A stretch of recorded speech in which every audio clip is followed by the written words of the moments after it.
It's a strange one, but it probably will be 2013 first game of the Six Nations against Wales, and Brian O'Driscoll lays off this amazing pass to the wing outside him to set up a first try of the match in that epic first half of that encounter last year.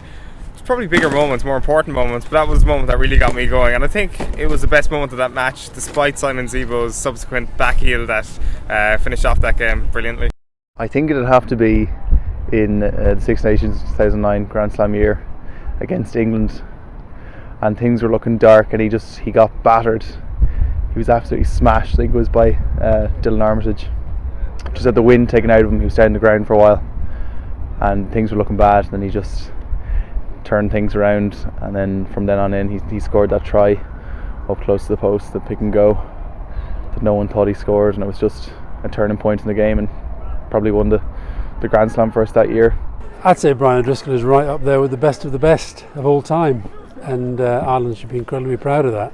I had the pleasure and privilege of working with him on the Lions Tour in 2005, even though he was dumped out of it in the opening minutes of the first test, but he's a phenomenon. He's an absolute phenomenon, and I think he will go down in that list of people that we'll be talking about long after we're all gone. One like a really short burst against Scotland when he just sort of seemed to charge through about three guys and get through. He did have this sort of, I mean, he's a winner. He's a guy who just has that sense of being very gentle almost off the field, but the minute you get him into a competitive environment, he just does what you have to do to win. Probably 2009 has to stand out. I mean, he dragged Ireland to a Grand Slam, their first one since 48, you know. I mean, he was concussed in the English game and he still was kicking drop goals, and there's no other player in the world could have gotten over for that try, and same against Wales. I mean, he was just dragged Ireland kicking and screaming to their first Grand Slam championship in 60 odd years. Well, being Scottish and stuff,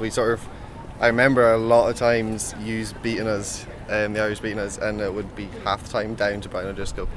Like, he'd be carrying, I'm not saying he's carrying the whole team, but he's a very important part of your team, and I wish he was Scottish. Do you know, this is going to sound really weird, for as long as I've been watching rugby, I think he's just been around, you know. I mean, it's just, I can't actually remember like a one time, but I remember when I got into watching rugby, it must have been about 13, 14, you know, the sport back home was hurling, you know, so, you know, I kind of found it my own, but geez, I think he's just always been there. I can't actually pick out an exact moment, like first time I remember seeing him. He's just been there.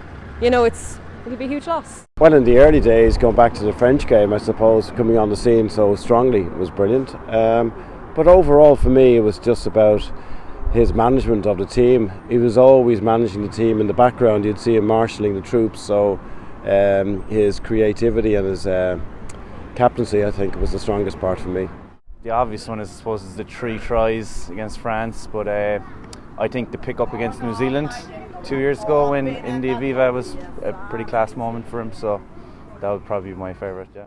I think he's picked up the legacy from Keith Wood, and he's actually brought a level of intensity to the player's mentality that I don't think was there before. And it's the difference between constantly winning and only winning in spikes and then going back into troughs again. I think his intensity has been amazing. Game against New Zealand, drop out the passing goal, pick up straight through, took 2 New Zealand defenders and still scored a try.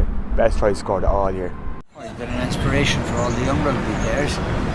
He's 14 years, wonderful service for Irish rugby. I'm sure somebody else in the future will come along and match that, but I think it will be a long time waiting for that person. He is, as I say, a great inspiration to young people. Wonderful service. I mean, he's an example for all of us, in fact. You know, everyone's talking about Brian O'Driscoll, but you know what? He's about to get the freedom of this city, and not before time. The best thing about it is that getting the freedom of Dublin means O'Driscoll's going to be entitled to sheep, a shield and a sword. And the way he's lost pace, he's going to need them all.